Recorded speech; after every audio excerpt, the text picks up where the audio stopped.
اعوذ باللہ من الشیطان الرجیم بسم اللہ الرحمن الرحیم رب اشرح لی صدری ویسر لی امری واحلل عقدۃ من لسانی یفقہوا قولی ان اللہ وملائکتہ یصلون علی النبی یا ایہا الذین آمنوا صلوا علیہ وسلموا تسلیما الصلاۃ والسلام علیک یا سیدی یا رسول اللہ وعلی آلک واصحابک یا سیدی یا حبیب اللہ۔ معزز و محتشم سامعین و حاضرین، اللہ رب العزت کے فضل و کرم اور تاجدار کائنات صلی اللہ علیہ وآلہ وسلم کے نالین پاک کے توسل سے انشاءاللہ العزیز خطبات جمعۃ المبارک کا سلسلہ اس کا آغاز ہوا چاہتا ہے، اور ہر مہینے کی مناسبت کے ساتھ ہر جمعۃ المبارک اس پر ایک الگ بیان ہوگا۔ تو آج انشاءاللہ العزیز ماہ شعبان المعظم سے اس عظیم علمی، تعلیمی اور تبلیغی سلسلہ کا آغاز کرتے ہیں، تاکہ اس کی برکات، اس کے ثمرات اور اس کے اثرات جو ہیں وہ اہل محبت تک پہنچ سکیں۔ آج کی گفتگو ماہ شعبان المعظم کے پہلے جمعۃ المبارک کی نسبت کے ساتھ ہے، اور پہلے جمعۃ المبارک کا جو عنوان ہے نسبت محمدی اور فضیلت شعبان، اس حوالے سے جب ہم نے شعبان المعظم کی نسبت سے بیان کرنا ہے تو اس میں سب سے پہلے جس آیت کریمہ کا انتخاب کیا وہ سورہ ابراہیم کی آیت نمبر 5، جس میں اللہ رب العزت نے ارشاد فرمایا وَذَكِّرْهُمْ بِأَيَّامِ اللَّهِ، اور ان کو اللہ کے دن یاد دلاؤ۔ یہ آیت مبارکہ، اس میں اللہ رب العزت نے ایام کی تذکیر کا حکم دیا ہے، ایام کو یاد کرنے کا حکم دیا ہے۔ اگر ہم قرآن مجید کا مطالعہ کریں تو اللہ رب العزت نے اذکار کو مختلف مقامات پہ بیان فرمایا، مختلف نسبتوں کے ساتھ۔ سب سے عظیم اور پہلی نسبت ذکر الہی کی۔ اللہ رب العزت ارشاد فرماتا ہے یا ایھا الذین آمنوا، اے ایمان والو، اذکروا اللہ ذکرا کثیرا۔ ایک مقام پہ اللہ فرماتا ہے وذکروا اللہ، اللہ کا ذکر کرو، اللہ کو یاد کرو۔ اور سورہ بقرہ میں اللہ پاک فرماتا ہے فاذکرونی اذکرکم، مجھے یاد کرو میں تمہیں یاد کروں گا۔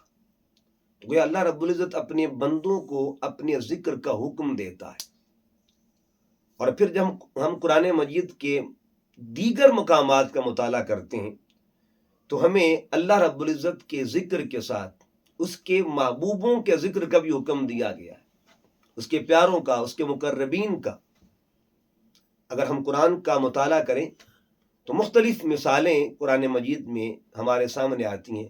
مثال کے طور پر اللہ رب العزت فرماتا ہے وَاذْكُرْ فِي الْكِتَابِ ابراہیم، میرے قرآن میں میرے ابراہیم کا ذکر کرو، اِنَّهُ كَانَ صِدِّيقًا نَبِيًّا۔ وَاذْكُرْ فِي الْكِتَابِ اسماعیل، میرے کلام میں میرے اسماعیل کا ذکر کرو۔ وَاذْكُرْ فِي الْكِتَابِ موسیٰ، میرے قرآن میں میرے موسیٰ کا ذکر کرو۔ اسی طرح اللہ رب العزت قرآن حکیم کے اندر جب اذکار کا حکم دیتا ہے تو ایک مقام پہ فرماتا ہے وَرَفَعْنَا لَكَ ذِكْرَكَ، اپنے حبیب صلی اللہ علیہ وآلہ وسلم کے ذکر کی رفعتوں کا بیان فرماتا ہے، حضور علیہ السلام کے ذکر کی عظمت کا بیان فرماتا ہے۔ تو گویا نبیوں کے ذکر کا حکم دیا اور امام الانبیاء کے رفعت ذکر کا بیان فرمایا۔ گویا ذکر میں بھی اپنے محبوب کو جدا رکھا، اپنے محبوب کی شان کو تمام انبیاء سے افضل رکھا۔ پھر اسی طرح اگر ہم قرآن مجید میں دیکھیں تو ایک تصور ہے ذکر نبوت کا۔ اللہ نے اپنے کلام میں ذکر نبوت کے ساتھ ذکر ولایت کا تصور بھی دیا ہے۔ محض نبیوں کے ذکر کا حکم نہیں دیا، بلکہ اللہ تعالیٰ نے قرآن مجید میں سورہ مریم کے اندر فرمایا وَاذْكُرْ فِي الْكِتَابِ مریم، میری کتاب میں، میرے کلام میں، میرے قرآن میں میری بندی مریم کا ذکر کرو۔ اب حضرت مریم تو غیر نبی تھی، اللہ کی ولیہ تھی، صالحہ تھی، عابدہ تھی، ساجدہ تھی. تو گویا یہ جو تصور ذکر ہے قرآن مجید کی روشنی میں، یہ اللہ رب العزت کی طرف بھی اس کی نسبت ہے، اللہ کے پیارے انبیاء کے ساتھ بھی نسبت ہے، اللہ کے محبوب کے ساتھ بھی نسبت ہے، اور پھر اللہ کے ولیوں کے ساتھ بھی نسبت ہے. ایک مقام پہ جب ہم اسی تصور کو آگے پڑھتے ہیں تو وہاں ذکر آبا کا بھی اشارہ ملتا ہے. اللہ فرماتا ہے فَاذْكُرُوا اللَّهَ كَذِكْرِكُمْ آبَاءَكُمْ أَوْ أَشَدَّ ذِكْرًا، کہ اللہ کا ذکر کرو جیسے تم اپنے باپ دادا کا ذکر کرتے ہو. تو گویا تصور ذکر جو ہے اس کی مختلف جہات قرآن مجید میں نظر آتی ہیں. اس لیے اللہ رب العزت نے اپنے بندوں کا ذکر جو ہے مختلف زاویوں میں اس کا حکم دیا ہے. پھر دیکھیے بندے تو پھر اللہ کی عظمت والے ہیں، شان والے ہیں، مقام والے ہیں. اللہ رب العزت نے قرآن مجید میں ایام کا ذکر جو ہے اس کو بھی خاص فرما دیا کہ وہ ایام جن کی نسبت اللہ والوں کے ساتھ ہو جائے، وہ دن جن کی یعنی جن کا کی نسبت جو منسوب ہو جائے اللہ والوں کے ساتھ، اللہ تعالیٰ ان ایام کے ذکر کا بھی حکم دیتا ہے. نہ صرف ذکر کا حکم دیتا ہے بلکہ اللہ رب العزت ان ایام کے حوالے سے عظمت کا اظہار بھی فرماتا ہے. مثال کے طور پر جب ہم عمومی طور پر دیکھتے ہیں تو اللہ فرماتا ہے وَذَكِّرْهُمْ بِأَيَّامِ اللَّهِ، کہ ان کو اللہ کے دنوں کی یاد دلاؤ. اب اللہ کے دنوں سے مراد کیا ہے؟ کوئی سوال کر سکتا ہے کہ ایام اللہ سے مراد کیا ہے؟ اللہ کے دن کون سے ہیں؟ اس پہ امام خازن نے تفسیر خازن میں اس بات کو نقل کی ہے، اس کی تفسیر. اور اس کے مفسر کون ہے اس تفسیر کے؟ حضرت سیدنا عبداللہ ابن عباس رضی اللہ تعالیٰ عنہ، عظیم صحابی رسول، خبر هذه الامہ، امت کی عظیم عالم کا جن کو ٹائٹل ملا ہوا ہے. پھر ابی بن کعب رضی اللہ تعالیٰ عنہ، حضور علیہ السلام کے صحابی، اور قرآن مجید کے ساتھ ان کا ایک گہرا تعلق جو ہے احادیث میں بیان ہوتا ہے. حضرت مجاہد ایک تابعی ہیں اور بہت بڑے مفسر قرآن، حضرت قتادہ. ان تمام شخصیات نے جب اس کی تفسیر کی آیت کریمہ کی تو دو قسم کے موقف سامنے آئے. پہلا موقف یہ ایام اللہ سے مراد اللہ کی نعمتیں، یعنی جس دن اللہ کی کوئی نعمت اترے، نعمت عطا ہو، نعمت نازل ہو، اسے ایام اللہ کہا جاتا ہے. یعنی اللہ کے دن، خاص نعمت جب اللہ کی اترتی ہے. پھر اگر اس اعتبار سے ہم دیکھیں تو پھر سب سے بڑی نعمت اللہ کی کون ہے، کس ہستی کو کہتے ہیں؟ تو اس میں کوئی توقف نہیں ہے، کوئی ہیزیٹیشن کی ہچکچاہٹ نہیں ہے، اور یہ بغیر توقف کے ہر بندہ اس کو تسلیم کرتا ہے. اللہ کی سب سے بڑی نعمت ذات مصطفیٰ صلی اللہ علیہ وسلم ہے. تو پھر حضور علیہ السلام کی ذات کے ساتھ جو دین منسوب ہو جائے گا وہ ایام اللہ میں آتا ہے. اسی طرح دوسری تفسیر اس کی کہ وہ ایام جن میں اللہ کے خاص انعامات ہوتے ہیں اس کے بندوں پر. تو اللہ کے بندوں پر جن دنوں میں انعامات ہوتے ہیں وہ دن بھی ایام اللہ کہلاتے ہیں. تو گویا یہ آیت کریمہ پیغام دے رہی ہے کہ اللہ والوں کے ساتھ منسوب ہو کے ایام جو ہیں وہ بھی مقام پا جاتے ہیں، ایام ہوں یا پھر وہ مقام ہوں. آئیے ہم اس تصور کو قرآن مجید کی طرف لے کے چلتے ہیں. مزید آیات سے انشاءاللہ یہ تصور واضح ہو جائے گا. قرآن مجید کو جب ہم مطالعہ کرتے ہیں تو دو قسم کی نسبتوں کا ذکر نمایاں سامنے آتا ہے. ایک نسبت مکانی اور ایک نسبت زمانی. یعنی نسبت مکانی کوئی جگہ ہے، کوئی مقام ہے، اس کی نسبت اللہ کے ساتھ یا اللہ والوں کے ساتھ ہو جائے، اللہ اس مقام کو، اس جگہ کو بھی فضیلت عطا فرماتا ہے، عظمت عطا فرماتا ہے. اس کی بڑی پیاری اور خوبصورت دلیل جو ہے آپ سب جانتے ہیں کہ جب قرآن مجید میں ہم مقامات کا مطالعہ کرتے ہیں، مقامات کا تذکرہ دیکھتے ہیں، تو ایک وہ مقام ہے جس کو بیت اللہ کہتے ہیں.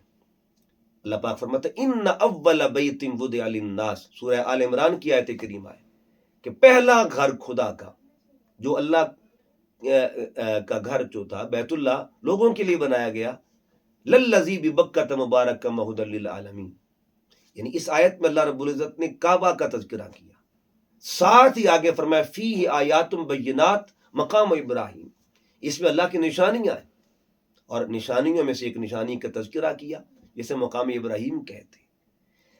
اب ایک مقام وہ ہے، ایک مکان وہ ہے، یا ایک جگہ وہ ہے جس کی نسبت اللہ کی طرف، اسے بیت اللہ کہتے ہیں۔ اسی جگہ پہ، اسی صحن میں، اسی مقام پہ ساتھ ہی ایک پتھر پڑا ہوا ہے جس پر حضرت ابراہیم علیہ السلام کے قدم کے نشان لگے ہوئے ہیں۔ تو دو الگ الگ نسبتیں، ایک نسبت اللہ کی طرف، ایک نسبت بندے کی طرف، تو دونوں کا درجہ ہے۔ کعبہ کی نسبت اللہ کی طرف ہوئی تو اس کو بھی اللہ پاک نے فضیلت عطا فرمائی، اور مقام ابراہیم کی نسبت حضرت ابراہیم علیہ السلام کی طرف اسے مقام مل گیا۔ چلو ایک طرف پھر اور آتے ہیں، آگے جب ہم جاتے ہیں تو یہ تو چلو نسبت الوہیت اور نسبت نبوت کا تذکرہ ہے نا، نسبت ولایت کا تذکرہ بھی موجود ہے۔ اللہ پاک قرآن میں فرماتا ہے ان الصفا والمروۃ من شعائر اللہ، کہ جن پتھروں پر حضرت ہاجرہ کے قدم لگے، چلتی تھی، آپ نے وہاں پہ چکر لگائے، اللہ نے ان مقامات کو بھی عظمت عطا فرما دی۔ تو یہ قرآن نسبت مکانی کا ذکر کر رہا ہے، جس مکان کے ساتھ اللہ کی نسبت ہو جائے، اللہ والوں کی نسبت ہو جائے، خواہ وہ نبی ہو یا غیر نبی، اللہ ان کا چرچا ذکر کرتا ہے۔ اسی طرح پھر دیکھیے گا قرآن مجید کے اندر نسبت صالحین کے حوالے سے اور بھی مقامات ہیں۔ صفا مروہ کو دیکھ، صفا مروہ کا صحاب کاف کا جو وہ غار ہے، الکاف غار کو کہتے ہیں، اللہ نے اس غار کے نام پہ قرآن کی صورت رکھی ہے، قیامت تک اس کا ذکر ہوتا رہے گا۔ اللہ والے جس جگہ پہ تھوڑی دیر کے لیے، کچھ عرصہ کے لیے، ایک وقت کے لیے قیام کر لیں، اللہ قیامت تک اس کا تذکرہ فرماتا ہے۔ یہ نسبتوں کے تعلقات، یہ نسبتوں کے اشارے قرآن عطا کر رہا ہے۔ اس کے بعد پھر محراب مریم کو دیکھیں، یہ تیسرے پارے میں سورہ آل عمران کی آیت میں کلما دخل علیہا زکریا المحراب وجد عندہا رزقا، اللہ اس مقام کا بھی ذکر کرتا ہے، ایک صالحہ کے ساتھ اس کی نسبت، ایک ولیہ کے ساتھ، اللہ کی بندی جناب مریم کے ساتھ اس کی برکات کا بھی ذکر فرماتا ہے کہ وہاں بے موسم پھل پڑے ہوا۔ تو گویا یہ قرآن کی وہ مثالیں ہیں کہ نسبت مکان کی اللہ کے ساتھ ہو جائے یا اللہ والوں کے ساتھ ہو جائے، اللہ اس کا ذکر فرماتا ہے۔ پھر اس کے بعد ہم آتے ہیں جی اور دوسری طرف نسبت زمانی کی طرف۔ نسبت زمانی کا مطلب یہ ہے کہ کسی زمانے کا تعلق یا نسبت جو ہے اللہ کے پیاروں کے ساتھ ہو جائے، اس کا ذکر بڑھ جاتا ہے۔ اب یہاں بھی دو مثالیں، دو نسبتیں۔ کریم آقا صلی اللہ علیہ وسلم کی حدیث پاک، حضور علیہ السلام نے 2 مہینوں کا ذکر کیا، ٹھیک ہے نا، کیونکہ یہ زمانی نسبت ہے نا، زمانے کی، ٹائم کی نسبت ہے۔ 2 مہینوں کا ذکر کیا یکے بعد دیگرے، لیکن 2 مہینوں کی نسبتوں کو الگ الگ اشارے میں بیان فرمایا۔ الشعبان شہری و رمضان شہر اللہ، شعبان میرا مہینہ ہے اور رمضان اللہ کا مہینہ ہے۔ یعنی جس طرح اللہ قرآن میں مکان کی نسبت اپنے ساتھ، اپنے بندوں کے ساتھ ذکر فرماتا ہے، آقا علیہ السلام نے زمانے کی نسبت کا اشارہ دیا 2 طرح سے، فرمایا کہ شعبان میرا مہینہ ہے اور رمضان اللہ کا مہینہ ہے۔ ایک نسبت اللہ ہے، ایک نسبت الرسول ہے۔ ایک زمانہ وہ جس کی نسبت رب العالمین کے ساتھ، ایک زمانہ وہ جس کی نسبت رحمت للعالمین کے ساتھ۔ حالانکہ زمانوں کا خالق اللہ ہے، مگر ایک زمانے کو عظمت دینے کے لیے، مقام بخشنے کے لیے اس زمانے کو اپنے پیاروں سے جوڑ دیتا ہے۔ اچھا، اس طرح اگر ہم نسبت زمانی کی تفصیل میں جائیں تو اب مزید دیکھیے گا اس کی مختلف صورتیں ہیں۔ مثلا ان میں وقت، جس کو ساعت کہتے ہیں، وقت کی نسبت ہو جائے، کسی بھی وقت کو اللہ تعالیٰ درجہ عطا کر دیتا ہے، نسبت خاص وقت کی سے ہو جائے۔ اسی طرح ایام کی نسبت ہو جائے، ایام کی نسبت کو اللہ قرآن مجید میں، پھر لیال، راتوں کی نسبتوں کو اللہ قرآن میں بیان فرماتا ہے۔ شہور، یہ 4 صورتیں ہیں زمانے کے حوالے سے، ساعت، ایام، لیال اور شہور۔ یعنی کسی لمحے کی نسبت ہو جائے یا کسی دن کی نسبت ہو جائے، کسی رات کی نسبت ہو جائے، کسی مہینے کی نسبت ہو جائے۔ اب ذرا ایک ایک چیز کو ذکر کرتے ہیں. دن کی سب سے پہلے وقت کی نسبت. قرآن مجید میں وقت کا ذکر بھی اللہ نے فرمایا فتحجد بھی نافلۃ لک. تہجد کے وقت کو اللہ نے مقام بخشا، عروج بخشا.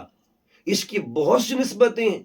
اس کو ہم نسبت ولادت مصطفیٰ بھی کہہ سکتے ہیں کہ آقا دو جہاں صلی اللہ علیہ وسلم کی ولادت کی گھڑیاں، حضور علیہ السلام کی ولادت کے لمحے جو ہیں. اور پھر جب اللہ پاک نے قرآن مجید میں اس تہجد کا ذکر کیا تو تہجد کی نسبت آقا علیہ السلام کے ساتھ جوڑ دی. اس کو فتحجد بھی نافلۃ لک. حبیب تہجد آپ کے لیے زائد عبادت ہے، ایکسٹرا نفلی، یعنی آپ کے لیے خاص ہے. یہ تخصیص ہے کہ آپ پہ اللہ نے اس کو ضروری فرما دیا ہے، باقیوں کے لیے تو نفل ہے. تو یہاں آپ کے لیے اس کی حیثیت جو ہے وہ ضروری ہے. یعنی اللہ رب العزت نے اس وقت کو حضور علیہ السلام کی ذات کے ساتھ جوڑ دیا. پھر صلاۃ الفجر کا اللہ نے ذکر کیا، نہ صرف ذکر کیا بلکہ قسم اٹھائی، والفجر، قسم فجر کے وقت کی. صلاۃ العشاء کا ذکر کیا. تو گویا اللہ رب العزت اذکار کے حوالے سے وقت کا اذکار کا بیان فرما رہا ہے، وقت کا تذکرہ فرماتا ہے کہ کسی وقت کو اللہ تعالیٰ جب کمال دیتا ہے تو اس کا ذکر بھی فرماتا ہے. پھر دیکھیے ایک مقام پہ اللہ فرماتا ہے اقم الصلاۃ لدلوک الشمس الی غسق اللیل وقرآن الفجر. یہاں بعض اہل علم نے 5 نمازوں کا اشارہ دیا ہے. تو اسی طرح اللہ رب العزت قرآن مجید میں فرماتا ہے کہ گھڑیاں برابر نہیں ہوتی، یعنی وقت بھی برابر نہیں ہوتے. یہ جو فجر کی نماز ہے نا، اس کی جب اللہ رب العزت نے قرآن مجید میں تذکرہ کیا تو کتنے خوبصورت انداز میں اور کتنی عظمت والے انداز میں فرمایا کہ اللہ پاک فرماتا ہے ان قرآن الفجر کان مشہودا. یہ جو قرآن فجر میں پڑھا جاتا ہے نا تو اس کو سننے کے لیے اللہ کے فرشتے آتے ہیں، فرشتوں کا نزول ہوتا ہے اس تلاوت کو سننے کے لیے. اس فجر کی گھڑی کا اتنا اللہ پاک نے مقام بیان کر دیا کہ جب فجر میں قرآن پڑھا جاتا ہے اس قرآن کی لذت، اس کا سرور، اس تلاوت کی عظمت یہ ہوتی ہے کہ اللہ کے فرشتے حاضر ہوتے ہیں اس کو سننے کے لیے. اس کے بعد پھر آقا دو جہاں صلی اللہ علیہ وسلم کی ذات طیبہ نے احادیث طیبہ میں وقت کا ذکر کیا. جوف اللیل کا جب ذکر کیا، رات کا جو پیٹ، جس کو جوف کا مطلب پیٹ ہے، رات کا جو ایسی حصہ، وسط جس کو کہتے ہیں، درمیانی حصہ، رات کا وہ خاص حصہ. اور آقا علیہ السلام کے حدیث پاک جو بندہ رات کے درمیان میں 2 نفل ادا کرتا ہے، ان 2 نفلوں کی عظمت، ان 2 نفلوں کی اہمیت کیا، امپورٹنس کیا ہے. سرکار فرماتے ہیں کل کائنات ایک طرف ہو اور 2 نفل ایک طرف تو 2 نفلوں کا وزن زیادہ ہوتا ہے، وہ بھاری ہو جاتے ہیں. اسی طرح اس قرآن مجید احادیث طیبہ میں جمعے کے دن ایک خاص جو وقت ہوتا ہے جسے اجابت کا وقت کہتے ہیں، قبولیت کا وقت کہتے ہیں، اس کا تذکرہ سرکار نے فرمایا. صحیح مسلم کی حدیث پاک 1973 حدیث کا نمبر ہے. آقا علیہ السلام فرماتے ہیں ان فی الجمعۃ لساعۃ. جمعہ کے وقت ایک ساتھ گھڑی ہوتی ہے، لا یوافقها مسلم یسأل اللہ خیرا الا اعطاہ ایاہ قال وہی ساعۃ خفیفہ. یعنی یہ جو جمعے کے دن ایک ایسی گھڑی ہوتی ہے اور وہ خفیہ گھڑی ہوتی ہے، جس گھڑی میں اللہ تعالیٰ اپنا خاص کرم عطا فرماتا ہے.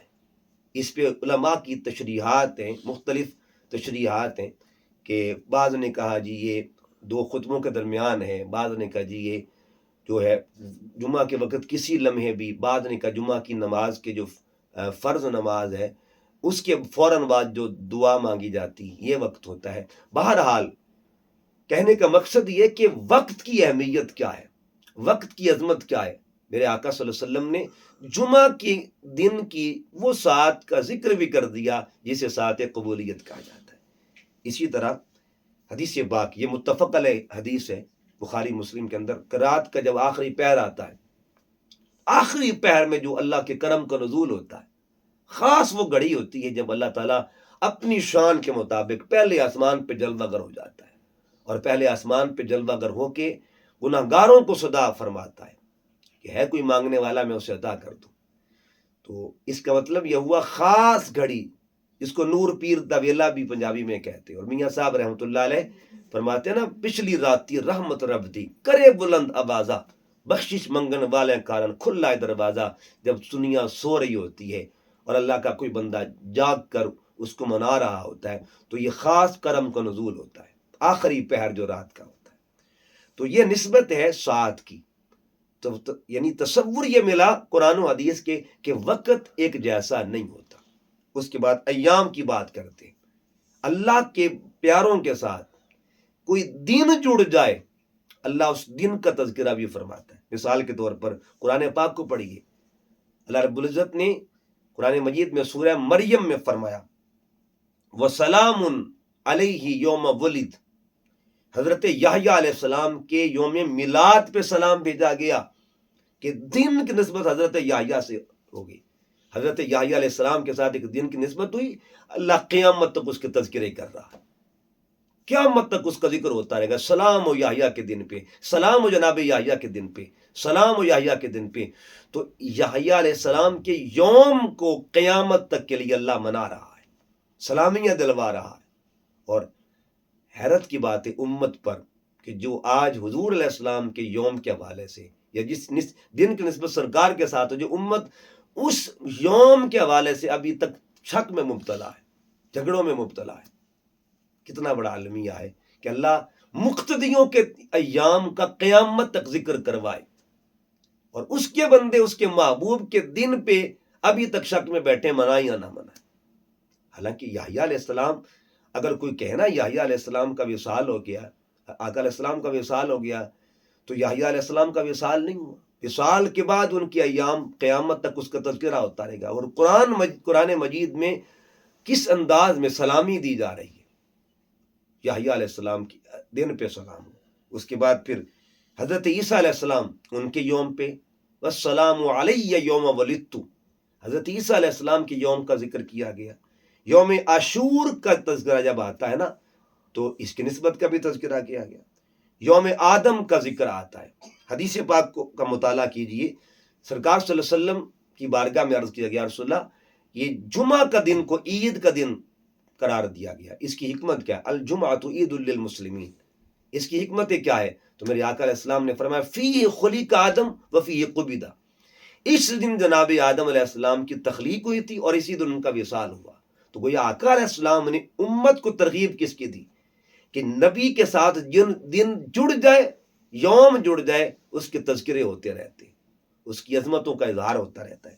اسی طرح یوم آدم کا تذکرے کے بعد یوم عاشور کے حوالے سے حدیث پاک میں آقا علیہ السلام جب مدینہ میں تشریف لائے تو کیا دیکھا کہ لوگ یوم عاشور کا روزہ رکھتے، تو سرکار نے وجہ پوچھی تو عرض کیا گیا کہ اس دن حضرت موسیٰ علیہ السلام کو اللہ نے فرعون سے اور موسیٰ علیہ السلام کی قوم کو فرعون سے نجات دی تھی۔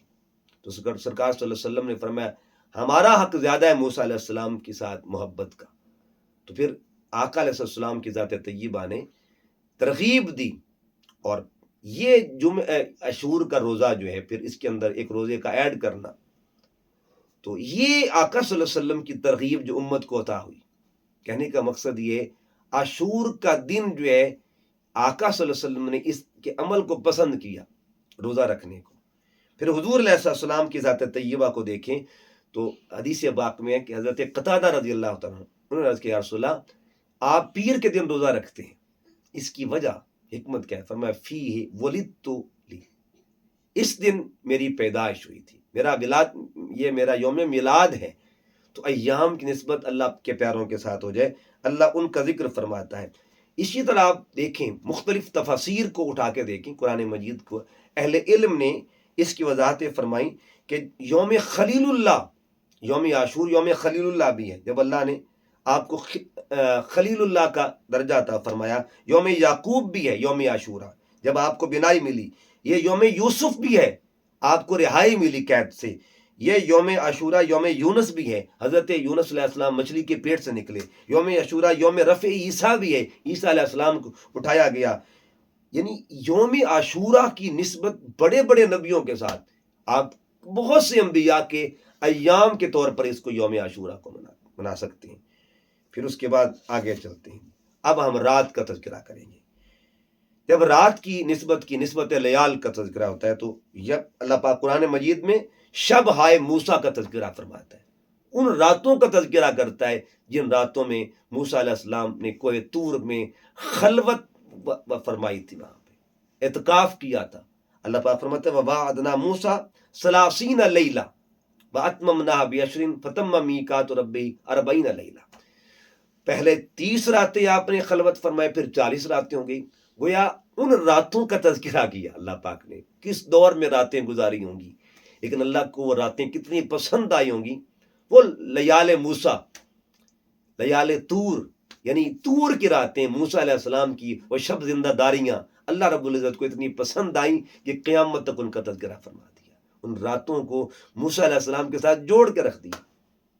اس کے بعد پھر دیکھیے گا، اگر ہم راتوں کی عظمت کے حوالے سے دیکھیں تو 3 راتیں بڑی اہمیت کی حامل ہیں. مثلا دیکھیے شب قدر، اسی طرح شب برات، شب معراج، قرآن مجید میں ان کا ذکر ہے. ایک شب قدر انا انزلناہ فی لیلۃ القدر، اور جب شب برات کا ذکر ہے تو فرمایا کہ فیہا یفرق کل امر حکیم.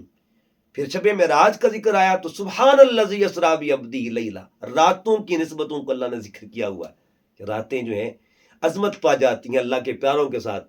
اچھا، یہ 3 راتوں کی میں ایک چھوٹی سی ترتیب بتا دوں. شب قدر جو ہے یہ کلام خدا کی رات ہے. شب معراج یہ مقام مصطفیٰ کی رات ہے.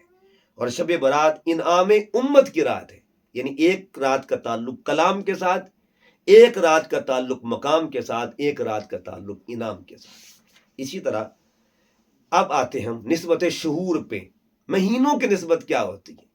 مہینے جڑ جاتے ہیں، اور مہینوں کا جب تعلق، حرمت والے مہینوں کا ذکر قرآن پاک میں آتا ہے، ٹھیک ہے نا. 4 یہ 4 مہینے حرمت والے.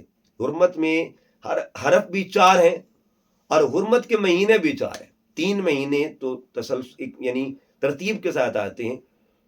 ان 3 مہینوں میں ذی القعدہ ہے، ذی الحجہ ہے، محرم، پھر چوتھا مہینہ رجب ہے.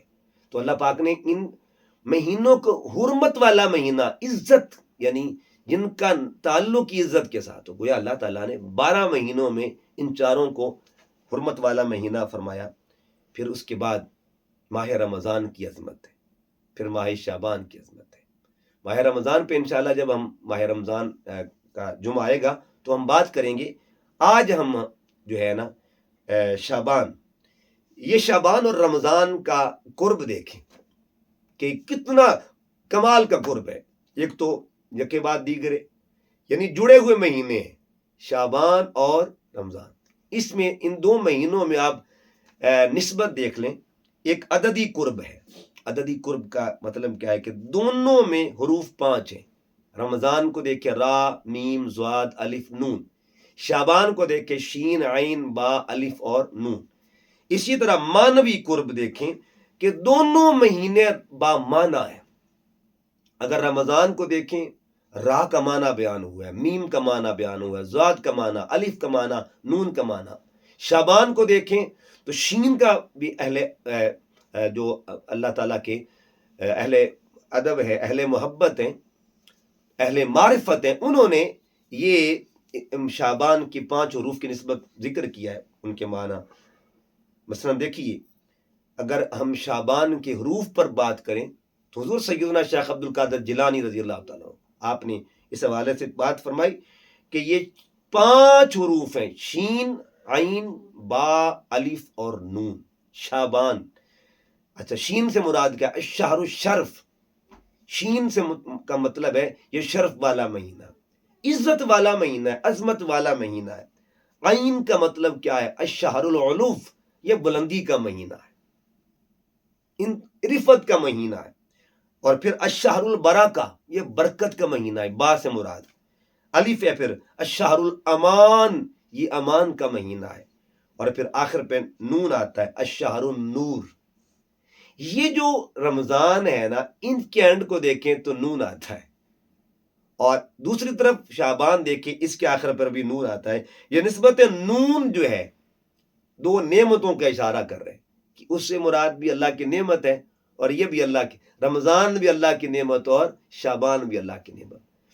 اس سے مراد بھی نور ہے، اس سے مراد ایک نور کا نسبت اللہ کی ذات کی طرف ہے، ایک نور کی نسبت ذات مصطفیٰ صلی اللہ علیہ وسلم کی طرف ہے۔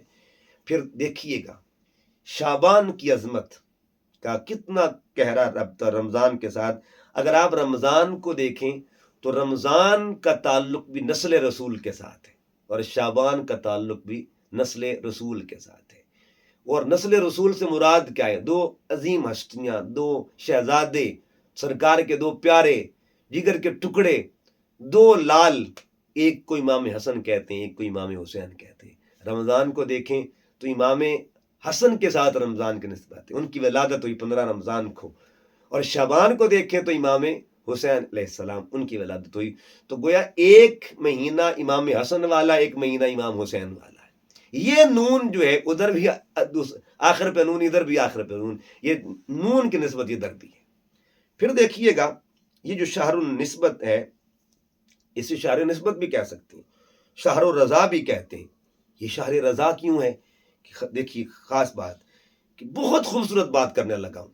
یہ جو ماہ شعبان ہے نا، اس کو شہر الرضا یعنی شہر الصلاۃ اور شہر درود بھی کہا جاتا ہے۔ یعنی 3 نسبتوں کو خاص طور پہ اپنے ذہن میں رکھیے گا۔ یہ نسبت رضا کیا ملی اس کو؟ یہ وہ مہینہ ہے جس مہینے میں، شعبان کے مہینے میں، تحویل قبلہ ہو، قبلہ بدلا تھا۔ اور قبلہ کیسے بدلا تھا؟ قرآن فرماتا ہے قد نرا تقلب وجهک فی السماء فلنولینک قبلۃ ترضاھا۔ حبیب، ہم آپ کے چہرے کو دیکھ رہے ہیں، جدھر آپ کا چہرہ مڑ جائے گا ہم ادھر قبلہ بنا دیں گے، ترضاھا، بس آپ راضی ہو جائیں۔ تو یہ جو قبلہ بدلا تھا ماہ شعبان میں، تو اس کو شہر رضا مصطفیٰ بھی کہہ سکتے ہیں، یعنی حضور کی رضا کا مہینہ ہے۔ سبحان اللہ، کہ کعبہ جو ہمیں ملا ہے، آج ہم جس طرف کعبہ کی طرف منہ کر کے نماز پڑھ رہے ہیں، یہ اسی مہینے کی برکتیں ہیں، اور رضا مصطفیٰ صلی اللہ علیہ وسلم کے صدقے سے ملا۔ پھر شہر الصلاۃ، حضور علیہ السلام کثرت کے ساتھ جو ہے نوافل ادا کرتے تھے اس مہینے میں، کثرت کے ساتھ۔ پھر اگلی جو خاص بات ہے، تفسیر قرآن میں آتا ہے، یہ جو آیت کریمہ ہے، ہم سب کے دلوں کی دھڑکن جس میں ہے، اور ہمارے سب کے عشق اور محبت کا جو جس میں مرکز اور محور ہے، جو آیت کریمہ، ان اللہ و ملائکتہ یصلون علی النبی یا ایھا الذین آمنوا صلوا علیہ وسلموا تسلیما، یہ آیت بھی ماہ شعبان میں اتری تھی۔ اللہ نے اس مہینے میں یہ تحفہ عطا کیا امت کو، آیت درود۔ پھر اس کے بعد سرکار صلی اللہ علیہ وسلم نے اس مہینے کو جو خاص نسبت دی ہے، خاص نسبت، وہ سب سے بڑی، یعنی اس کے تمام زاویے ایک طرف، اور نسبت مصطفیٰ صلی اللہ علیہ وسلم کا وہ جو لفظ ہے نا، سرکار فرماتے ہیں شعبان شہری، شعبان میرا مہینہ ہے۔ اور میرا مہینہ اگر دیکھا جائے نا تو اس کی نسبت ایک اس ذات کے ساتھ بھی جڑ جاتی ہے جس ذات کو بھی حضور نے میرا کہا، الحسین منی وانا من الحسین، حسین مجھ سے ہے۔ تو جب کوئی اپنا کسی مہینے میں آئے نا تو وہ مہینہ اپنا، اس مہینے کو بھی اپنا کہا جاتا ہے۔ تو سرکار صلی اللہ علیہ وسلم نے ماہ شعبان کو اپنا کہا، اس لیے کہ اس میں حضور کا لاڈلا نواسا امام حسین جلوہ گر ہوئے تھے۔ اس کے بعد یہ جو شعبان ہے، یہ اس کی اللہ رب العزت نے جو ترتیب رکھی ہے رمضان سے پہلے، اس کی حکمتیں ہیں۔ یہ انتظار روزہ ہے، شعبان جو ہے انتظار رمضان ہے، یعنی رمضان کے استقبال کے لیے اللہ نے شعبان رکھا ہوا ہے۔ شعبان جو ہے یہ تمنا کثرت عمل، آقا صلی اللہ علیہ وسلم چاہتے تھے کہ اس میں کثرت عمل ہو۔ اس کی وجہ ایک حدیث مبارکہ ہے، سیدہ عائشہ صدیقہ رضی اللہ تعالی عنہا اور دیگر امہات المومنین میں سے بھی ازواج مطہرات میں کچھ شخصیات نے اس کو نقل فرمایا کہ اس مہینے میں سرکار کثرت کے ساتھ عبادت کرتے تھے، یعنی ماہ رمضان کے بعد ماہ شعبان کو اللہ نے یہ مقام بخشا کہ سرکار کثرت کے ساتھ بندگی کرتے تھے اللہ کی۔ تو وجہ پوچھی گئی تو سرکار فرماتے اس مہینے اعمال لکھے جاتے ہیں اور فیصلے کیے جاتے ہیں آنے اور جانے کے، کس نے آنا ہے اور کس نے جانا ہے۔ سرکار فرماتے ہیں میری منشا یہ ہے، تمنا یہ ہے کہ جب میرا نام لکھا جا رہا ہو اس وقت میں اللہ کی بندگی کر رہا ہوں۔ تو تمنا ہے کثرت عمل۔ شعبان رمضان کا مقدمہ ہوتا ہے. آپ نے مقدمہ جو ہے کتابوں میں پڑھا ہوگا کہ جو کچھ آگے آتا ہے نا وہ سب کچھ مقدمے کے اندر بتا دیا جاتا ہے، اشارہ ہوتا ہے کہ کتاب میں یہ آنے والا ہے، کتاب میں یہ آنے والا ہے. تو گویا یہ جو رمضان اور شعبان کی نسبت قریب ہے نا، ان کی ایک حکمت یہ بھی ہے کہ شعبان مقدمہ ہے رمضان کا، شعبان خلاصہ ہے رمضان کا، اور رمضان میں پھر اس کی تفصیل ہوا کرتی ہے. اس پر آخر پر میں 2 احادیث طیبہ بیان کر کے بات کو مکمل کرنا چاہتا ہوں. حضور ام المومنین سیدہ عائشہ صدیقہ رضی اللہ تعالی عنہا اس کے راویہ ہیں. آپ فرماتی ان عائشہ قالت، فرماتی ہیں لم یکن النبی صلی اللہ علیہ وسلم یصوم شہرا اکثر من شعبان فانه کان یصوم شعبان کلہ.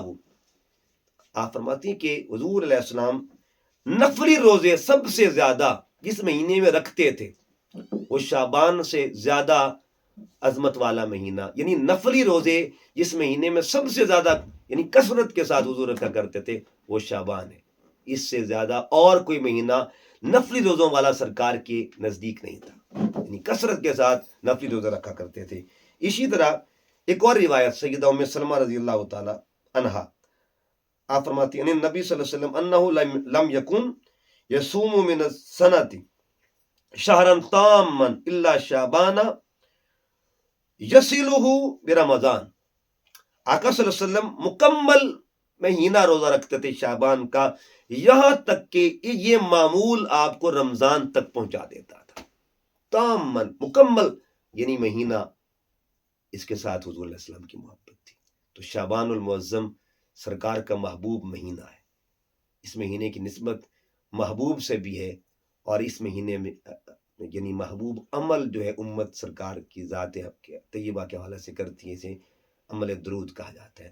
اللہ کے حضور عرض گزار ہوں اللہ پاک ہمیں اس مہینے کی برکات نصیب فرمائے. انشاءاللہ اگلے جمعہ المبارک کے حوالے سے ماہ شعبان کا دوسرا جمعہ ایک نئے موضوع کے ساتھ حاضر ہوں گے.